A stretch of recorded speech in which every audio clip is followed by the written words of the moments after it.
Sian TV HD, la chaîne qui vous communique la vie du royaume. Une chaîne qui vous propose un large panel d'émissions. Merci de vous abonner et d'activer la cloche des notifications pour ne rater aucune de nos prochaines publications.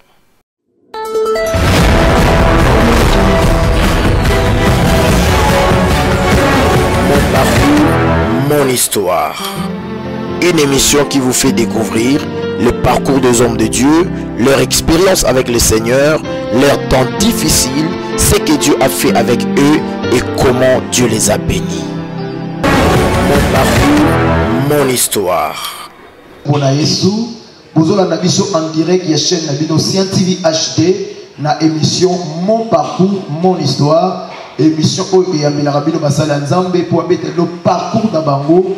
Et le par la grâce de Dieu, tu as vu Mosala Nzambe, na kombo ya révérend Blanchard Mayamba, Yenda Zali, invité la biso Peli Pamboli na biso na mokula lelo. Révérend Blanchard, bonjour. Bonjour vraiment mon apôtre, bonjour. Bonne santé, bonne libota. Santé eza bien, libota eza bien, même libota na Nzambe eza bien. Tout ça c'est moya yamba yo na kati émission na biso Mon parcours, mon histoire. Balandi na biso bazola na biso na kati sika oyo to bisi bino boyeba ko s'abonner massivement na kati ya chaîne na bino Sian TV HD pe boyeba ko partager lien, bo commenter vidéo pe bo partager mon bandeko belé pour batala yango. Révérend Blanchard ba landi na biso bazala posa koyeba Révérend Blanchard to yambi azanani état civil na ye asala kanini na vie na ye. OK, merci d'abord pour la question.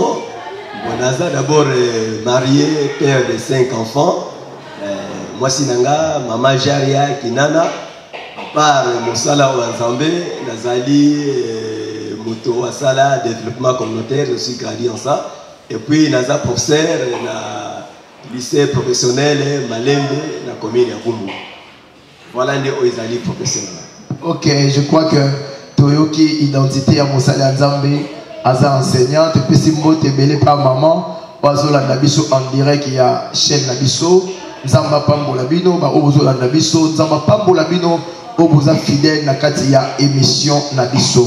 Tu évolué, Révérend Blanchard, tu dis que oza Mosala Nzambe, mais tu dis, je crois que au flash les biso déjà ba étude au sali, so gros brosser les biso encore, ba étude faite au sali na domaine makambo ya profession, puis na makambo itali, makambo ya il y a ministère, est-ce que vous avez une formation théologique? Quel type de formation vous avez pour aujourd'hui au Salam Nzambe Malam? OK, merci. Pour la étude on a sala concernant les Kamuna Nzambe, je crois na sala na passé à l'école de la mission. Oh, et kambami na révérend docteur Prosper Kianonga, oh azali docteur, azali enseignant na école de la mission. Je crois wana tebaki na pose en formation pastorale. À part ça, tu allais sous kosala sous na université Tinet, où toujours allé toujours conduit par ya docteur Prosper. Je crois wana sur les sous étudiants wana allé continuer sur la théorie pardon la pastorale pratique. Wana exika tu allé continuer je crois. Tu as deuxième promotion tu allé kosala wana. À part les Kambwana na Nzambe, na Zaliso na sala développement communautaire, na ICA, na Zali technicien en développement communautaire, et puis na sala sous ma formation sur l'agroforesterie, sur l'environnement, on a des branches Oyo, Toeba, na Kosala et d'autres formations sur l'encadrement des enfants, et aller essayer des enfants de 3 à 5 ans, on a payé le domaine Nangaï.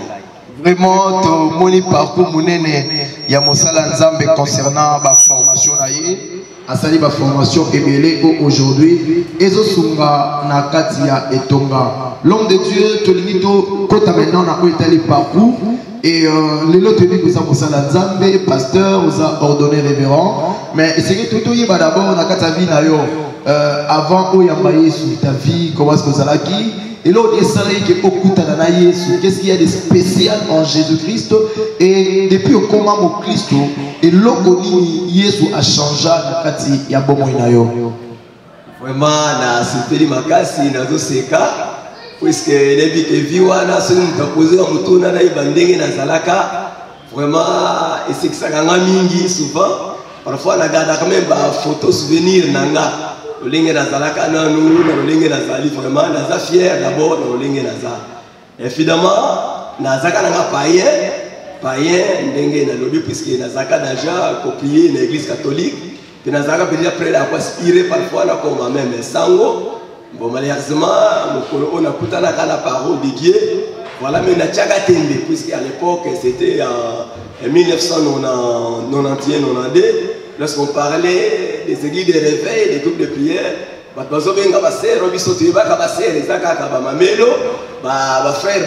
Frère, pasteur jésuite, alors Koyoka Kombwana, et mes un peu bouleversé, ma canisinanga.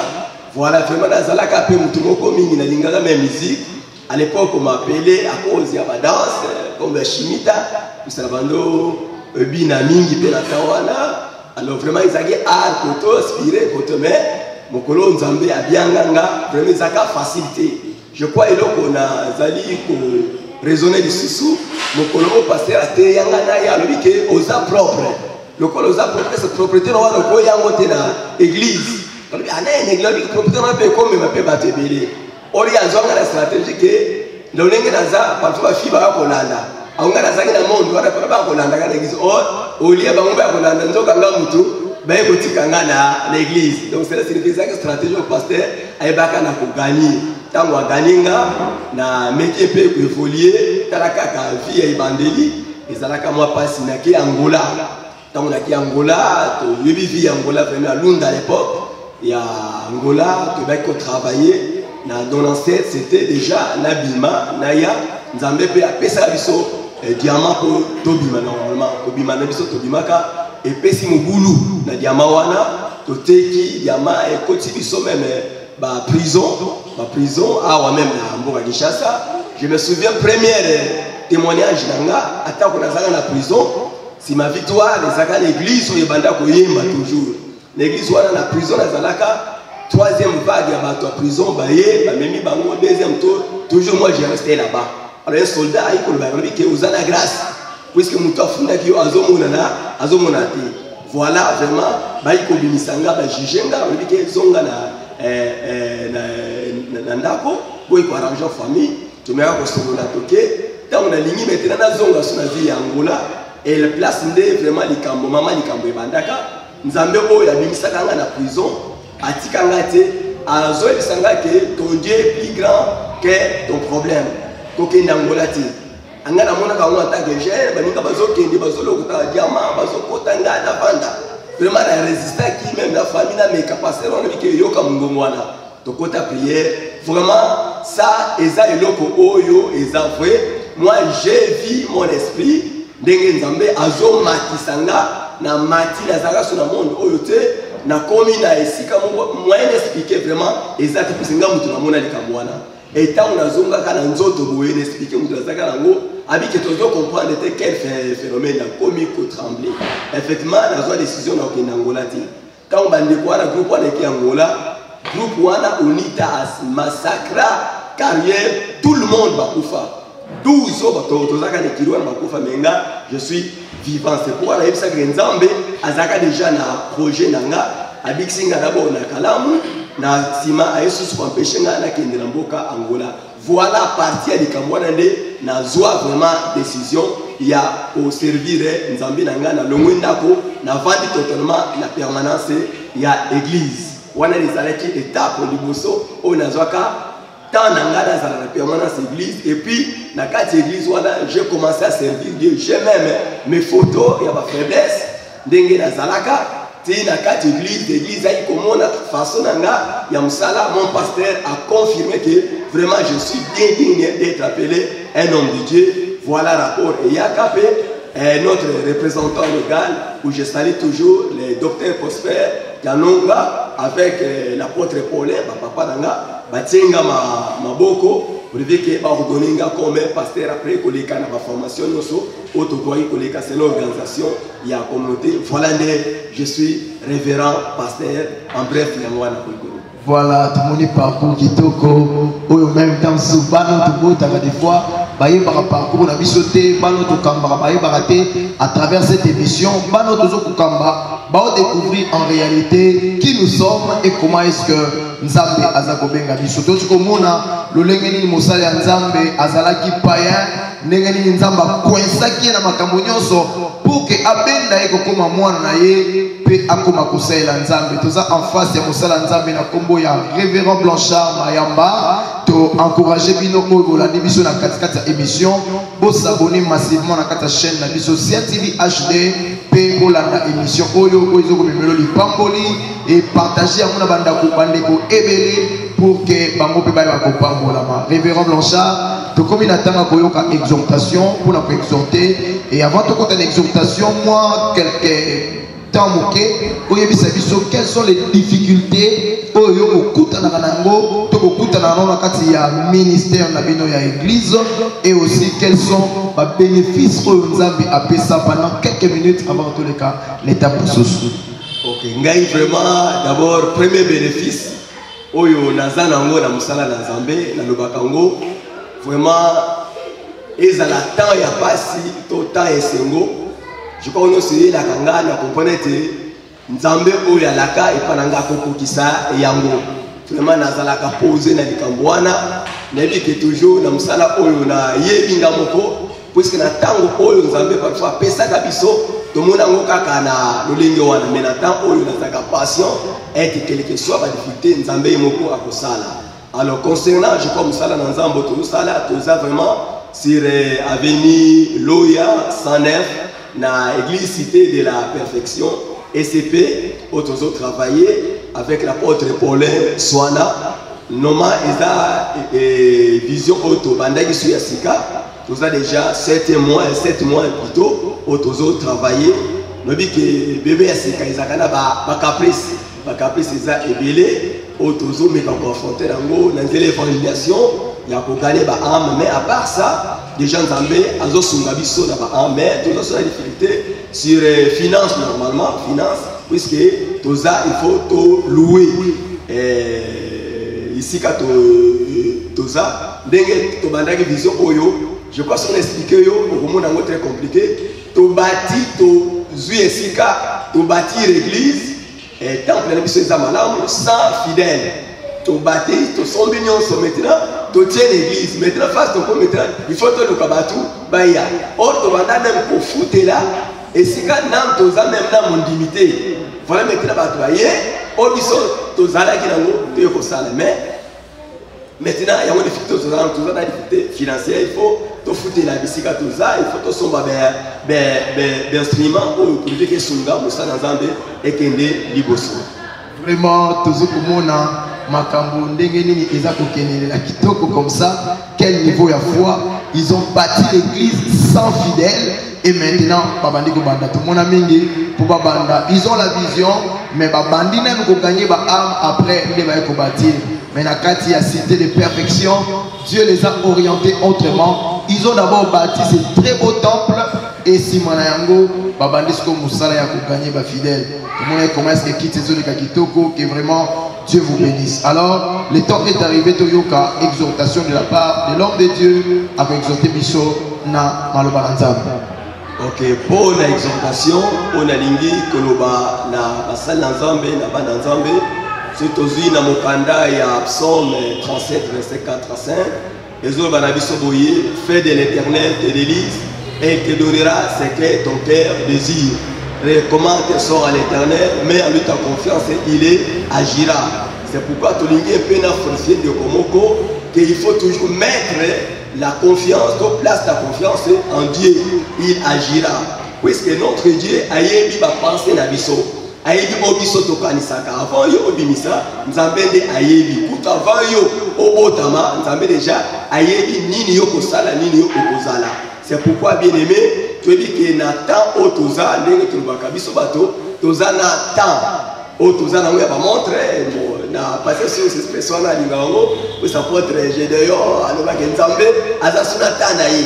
Temps la biso ezali il y a 24 heures, mais Nzambe ezali il y a 24 heures. Même l'apôtre et Pierre a dit un jour ils ont là 1000 ans et 1000 ans ils ont là un jour vraiment ils ont pas si pour au côté na façon na Nzambe. C'est pourquoi d'abord tous là-bas autre comme ça Nzambe na biso esengo c'est pelisa Nzambe na yo na comportement na yo na vie na yo na vie ya mabonde likolinga présence na ye le même David abanda kolobake. Quelle joie, quel bonheur quand on me dit allons à la maison de l'Éternel. Puisque la présence de Tokozwa Nyons. Voilà, Nzambe peut être capable à Kokisa besoin de biso. Tout simplement, tu as causé la taille à prière. Au salut prière à 100 jours, il y a 21 jours, il y a autant. Mais ce qui peut au salut Nzamba comme à Estembonayo, même la vie à sainteté, Dieu te donnera ce que ton cœur désire. C'est pourquoi tous on a toujours la confiance en Nzambe wana. Ata bava contraire te dit qu'il est Dieu à quoi il va kosala. Job aloba yango bien que matoi nanga e yoka kolobilayo maintenant miso nanga e monio koloko le monio cela signifie nazali même obilengela Nzamba azali Nzambe abongwani te il est capable ya kosala na ono sezali ba kosala biso ono swali ko kanisa sur tous les plans il est là azali Nzamba koki kokokisango pour na bomo ina biso. Amen amen. Nzamba azali capable ya kokokisa makambo ebele na bomo na biso toko ba kopesa e confiance. L'homme de Dieu, merci pour la exhortation, merci aussi pour le témoignage oyo pesi biso bande bozo la biso to yambi les révérends Blanchard Mayamba avec biso témoignage d'ailleurs après cette exhortation toko ba kopesa confiance et panzambe nzambe nazala esengope de l'église na biso pe abokokisa oezali posa ya mitema na biso. L'homme de Dieu tozo ke na biso malembe pona kosukisa émission na biso mais to lidi o rappeler biso encore emplacement à église ba programme na bino ya église et si vous avez une activité au beau projeter ko sala au koyebisa biso et ceux qui aujourd'hui ba même joindre bino pour la prière en ligne ba ko zoyo na numéro nini. Merci pour la église na biso référence vraiment eza facile. Toza sur avenue Loya 109 na Asosa sous déjà au côté 3e parcelle au comme on a pancarte Zali ECP église cité de la perfection Tozande Wana. Nos programmes Ezali Mokoloya mardi jeudi de 17h à 19h. Mokoloya dimanche Ezali de 8h à 10h30. Wana Ezali de programme na biso na activité comme adoration, intercession, ezali na mokolo ya lundi, mercredi, vendredi et samedi ezali koleka na lolenge wana. Je crois toza na ba programme toza nango na mois d'octobre. Je crois ikobanda na le 10 dimanche le 10 tobandi ba programme ya pokwa donc nos cultes d'adoration chaque dimanche et bandozala na pokwa. Alors tokoyamba vraiment ba homme de Dieu ebele oya libanda ba kozala elongo na biso katina misala wana vraiment ekozala nde malamu po yo mutolingi komona biso olingi ko participer ezali très wana po na numéro parfois ozana besoin osonola nanga okutana naza permanent mon numéro 081 77 61 951 081 77 61 951 mususu 089 75 70 946. Voilà les numéros Oyo. Ils ont vraiment Oyo Koti. Aux en attend la prière, aux en a solo. Il y a solo là. Au bengi la numéro wana. Aux en a bienvenue. Merci beaucoup. Tous les numéros, il y a révérend. Yo aux a besoin, il y a soutien, il y a Moussala Nzambe. Je vous rappelle que vous pouvez contacter ceux qui ont besoin. Il y a conseil, peut makamosusu. Et l'homme de Dieu, comme j'étais en train de dire, tout le monde est église qui a des difficultés. Et maintenant, pour la bandeko, on va zola nabiso. On va bien avoir Joseph d'Arimathée. Bato va soutenir un secret. À cause de la Kinshasa, à cause de la Lubumbashi, à cause de la partout dans le monde, allez à soutenir Evre et Nzambe au Bozaï Kosala. Bako contacter nous dans les moyens nini. Église n'a pas besoin. L'église bako contacter nous dans les numéros nini pour la continue de la bino. Moi quelque chose pour son Kosala. Vraiment c'est très important pour la Yango. Dès que tu dis qu'il y a des difficultés, Ezali a mingi. Je crois que nous sommes Azali Kopambo la Moussala Nzambe, Nzambe pe Azali Kopambo la Ye. ezana mutute oyazoli no soli ke to luka pauvreté na bénédiction de ngani mutino sa la sabi bénédiction voilà oyo lingi ko sunga ndenge to bike biso to bandaki na o to zalaki nango vraiment et ko même to somba même la terre na biso mais ceux qui parfois ko passer awa yo moko ko zala témoin fidèle mais bandi baza a bazo mona ndenge to bandaki to tiaki yango en jeu pona mosala na Nzambe. Voilà un moutolingi parfois qu'on continue pour misala paysa et belé autokoki qu'on continue na yango. Voilà au kozwa 0 81 95 71 375 081 95 71 375 et ça na WhatsApp wana okoki ko benga vraiment et kozala bienvenue pour la mission. Voilà, le numéro de PESA, c'est le numéro de visionnaire. Il y a église, le révérend apôtre Paulin, Ntswana, et il y a un numéro 1 à l'église. Bisika Pazo la Nabiso te pesi mbote.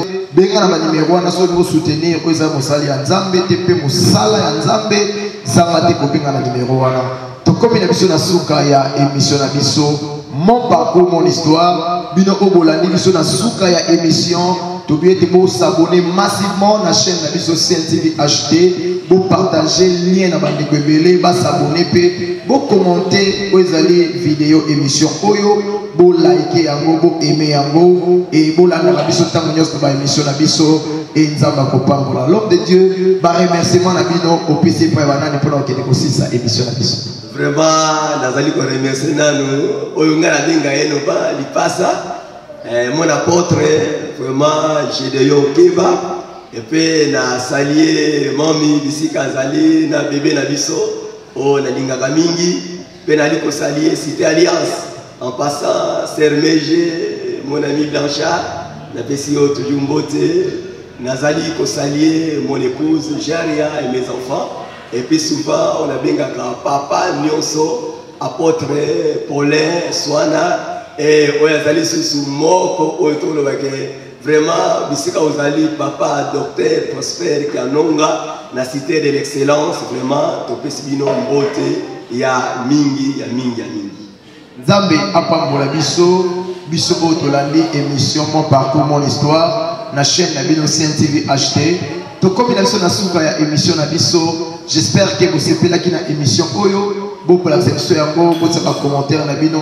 Vous partagez massivement l'émission Oyo, Tokokuta na Mbalasima, na émission Oyozoya. Comme les émissions chrétiennes, Tokokusuka Bomote, Tokozogisama, et pas ya pasteur, et pas ya révérend Blanchard, pour la conseil de la prière, il y a séparation. Merci, Tolingi Kobondela. Seigneur notre Dieu, une fois de plus, nous te disons merci, puisque tu es notre Père, qui nous aime tant, l'éternel notre Dieu. J'ai béni encore la présence de ton serviteur, l'éternel que tu as choisi. Oh, de Tout-Puissant, oh, l'apôtre Gédéon, afin que Tout-Puissant, que tu sois toujours avec lui, que tu l'accompagnes. J'ai béni encore nos bien-aimés partout dans le monde. Laisse que la grâce du Seigneur vous accompagne et le bonheur soit encore votre partage. Tout ce qui est négatif de l'ennemi dans nos vies ne prenne pas place. C'est pourquoi, Seigneur de gloire, nous prions que tu sois notre guide, sois notre appui, sois notre refuge, un secours qui ne manque jamais dans les temps de détresse. Nous te bénissons au nom de Jésus. Amen. Merci beaucoup. Tokomi na suka Nzambe apambola bino tokutani na émission ya suka to otikala malamu na kombo na Yesu.